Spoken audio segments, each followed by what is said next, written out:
How to fix Amazon Prime Video. Hi everyone, welcome back to our channel. I am Bimal from App Guide. In this guide video, I will show you the way on how you can fix the Prime Video app.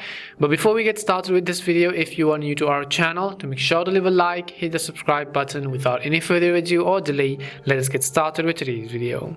Now we will simply go through some of the basic fixes as to how you can fix the Prime Video application. The very first thing you want to do is go ahead and just simply long press on the Prime Video app icon over here and go to the app info page by tapping on the I button at the very top of the screen. So once you go to the app info page, go to the option called storage over here. As you can see, go to storage, clear the cache, and if possible you can also clear the data, but keep in mind that is going to log you out of your account. If that doesn't help, I will also recommend you to simply check your internet connection as to whether or not they're working just fine.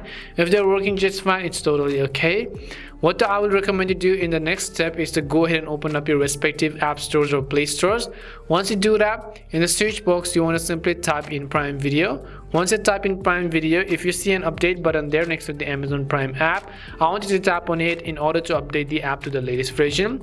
Last but not the least, I also want you to simply go ahead and press the volume down buttons or power buttons together depending upon the key combination of your own device to go ahead and then restart your phone. And most likely one of these would definitely solve your problem. We hope the video was really helpful, and if it did help you, make sure to leave a like and subscribe to the channel. If you have got any more questions, queries or doubts, simply also make sure to leave them down in the comment section. Thank you very much for watching till the end of the tutorial, and see you soon in our next video.